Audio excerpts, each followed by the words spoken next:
Did you know that Baron Munchausen was a real person? Karl Friedrich Hieronymus Freiherr von Munchausen was a German nobleman who served as a cavalry officer in the Russian Empire during the Russo-Turkish War.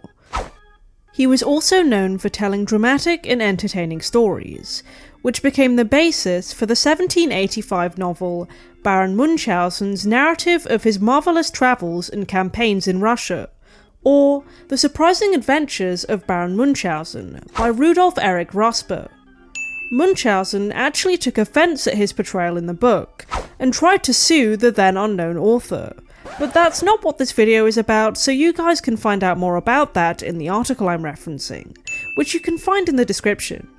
Although the stories were originally published anonymously, their English translator Gottfried August Bjerge revealed Raspe's identity as the author after his death. However, Raspe's Munchausen became a popular satirical symbol over the years, which led to many adaptations of the novel in the medium of theatre, television, and film.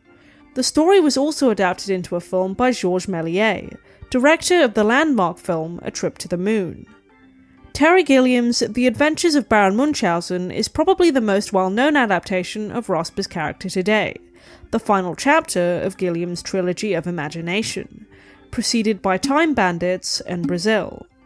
I have seen it a couple of times before, and I am a big fan of Gilliam's work as it is. It also happens to be the film that we're discussing today. But, does Gilliam's Munchausen truly live up to its legendary status? Let's find out. Without further ado, on with the review. Polos is life, Polos is life, Polos is life, Polos is life, Polos is life, sleep all night and then Polos is life. The film opens in the late 18th century, in the midst of a battlefield. The camera then pans across to some flyers, one of which advertises a play called The Adventures of Baron Munchausen. We then see one of our protagonists, Sally Salt, played by Sarah Polley, making a correction to the poster. Inside the theatre, we see the character of Baron Munchausen telling one of his tall tales through a vaudeville-style performance. The actor portraying the Baron, Henry Salt, played in real life by Bill Paterson, then chastises the stage crew for being late in making the waves appear. Unbeknownst to him, the real Baron sees a poster for the show and tears it down. During the intermission, the mayor is visited by a decorated soldier, played by Sting of the Police, whom he has executed for being outside the bounds of what is considered ordinary. The real Baron Munchausen, portrayed by veteran actor John Neville, then storms the theatre in outrage, causing a huge ruckus. The Baron mistakes one of the actors for his old friend Berthold, who is played by Monty Python member Eric Idle, someone I've actually talked about on the channel before in my videos on the Ruttles. The Baron then goes on to call the other actors by the names of his other friends, much to their confusion. The mayor, the right ordinary Horatio Jackson as opposed to the right honourable, confronts the real Baron about his sudden arrival. The Baron then admits that only he can end the war, as he was the one who began it. The mayor serves as an effective foil to the Baron. He is prosaic to the point of violence, while the Baron embodies whimsy and the fantastic. The real Baron begins improvising a performance with the actors for the audience, recounting how he once challenged the Sultan to a wager, to find a bottle of Tokay better than the Sultan's within the hour, in exchange for as much gold as the strongest man could carry, or else the Sultan could take the Baron's head. The Baron sends Berthold, the world's fastest man, to deliver a letter to the Empress of Vienna, and he takes off in a wonderfully cartoonish fashion. The Sultan then entertains the Baron with a glimpse of a comic opera he's been working on. Cut off in my prime, surrounded by beautiful women all the time. This life is hard. Moving on. The Baron now has only 3 minutes to spare, and Berthold still hasn't returned, as he's fallen asleep. With the help of his friends, Adolphus, a marksman with superhuman eyesight, Gustavus, who has otherworldly hearing and breath control, and the Herculean Albrecht, they manage to track down and wake the sleeping Berthold, who rushes back with the Tokay just in time.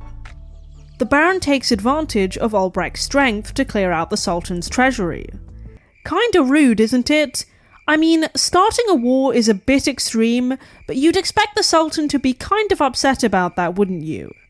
Anyway, the group gets separated in the crossfire, and at that very moment the theatre is destroyed, with the mayor promptly firing the Salt acting troupe. Sally is left behind with her dog, and she sees Death arrive to collect the Baron's soul, but she bravely scares it off by hurling a candelabra at it. I really like the practical effects used here, especially the wings. Sally demands to know the end of the story, but instead goes to confront the opposition when they begin bombing the theatre again. The military refuse to return fire, because it's Wednesday, so the Baron tries to load a cannon himself. Instead, he ends up being accidentally flung across the sky, and even rides another cannonball on the way back, narrowly avoiding death as he goes. The entire sequence is completely insane, but it's enough to make Sally believe in the Baron. The Baron manages to charm the women in the acting troupe into donating their underwear, to fashion a giant hot air balloon for his escape, much to the mayor's outrage, who wants them thrown over the walls for this. The plan does work, but...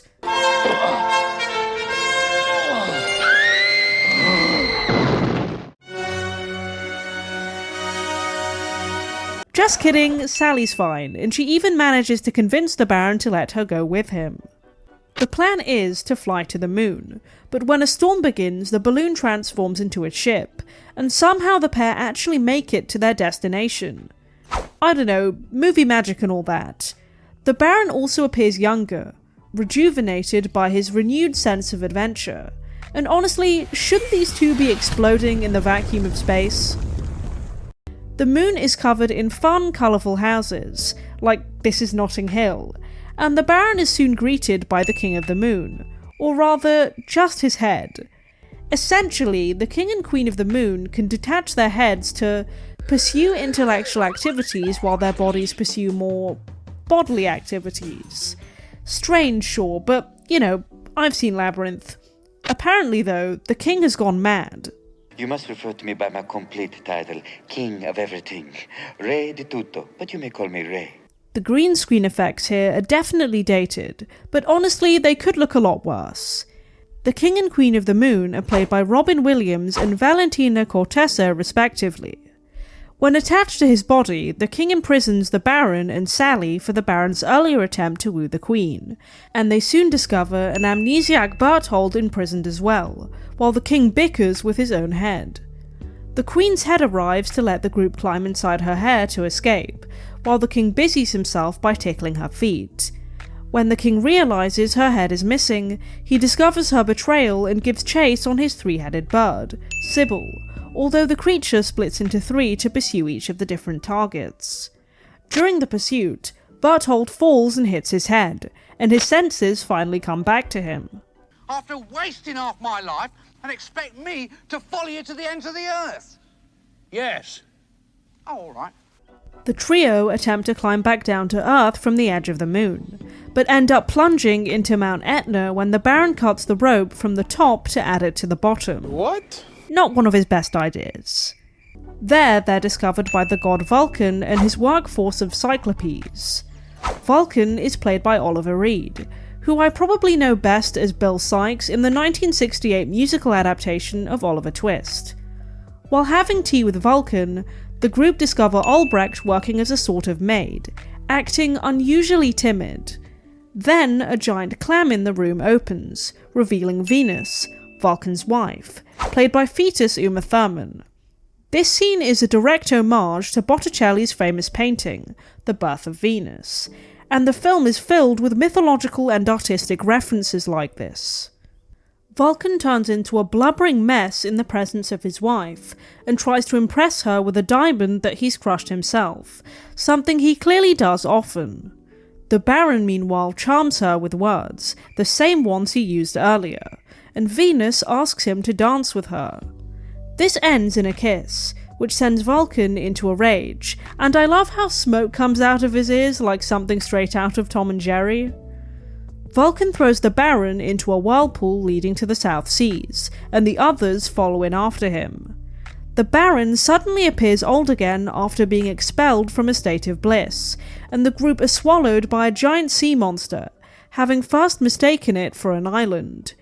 I remember this next segment being my least favourite part of the film when I watched it back in the day. The Baron grows increasingly ill, and the group come across a makeshift cabin that seems to be sprouting music. Inside, they find a group of gloomy old men, including a now-deaf Gustavus and a blind Adolphus. Adolphus, for some reason, is also doing his best impression of Gollum. They insist they're already dead and, except for Sally, resign themselves to playing cards and singing. Meanwhile, the Baron keeps insisting the townspeople are safe, even as their walls are being battered. When Sally scares death away again, the Baron shouts at her to just let him die, which in turn alerts his horse, Bucephalus. I know that's the name of Alexander the Great's horse, but honestly, it feels like it should have been called Shadowfax instead, since it's a big white stallion. Taking this as a good omen, the Baron uses snuff to make the sea monster sneeze, and the reunited group land in a small rowing boat, though the rejuvenated Baron and Bucephalus overshoot it at first. The group eventually make it back to town, but are immediately bombarded by cannonballs, forcing them to abandon ship. When the Baron tries to formulate a plan, Sally complains that the rest of the group are all old and worn out. Resolving to end the war, the Baron decides to turn himself in. Just as the executioner's axe is about to fall, Adolphus shoots the blade clean off, and Gustavus unleashes several powerful gusts of wind to throw the army into chaos. Berthold uses his incredible speed to catch a bullet before it can strike the Baron, and through their combined efforts, the group manage to stop the Sultan's army. However, the mayor, ever the sore loser, abruptly shoots the Baron during the celebratory parade, and Death, now disguised as a doctor, arrives to claim him. A grand funeral procession is held, but the film abruptly cuts back to the Baron in the theatre, describing this as only one of the many occasions on which I met my death, an experience which I don't hesitate to strongly recommend. The mayor calls for the Baron's arrest, and to prove that the army is no longer outside, the Baron personally opens the gates himself. It wasn't just a story, was it?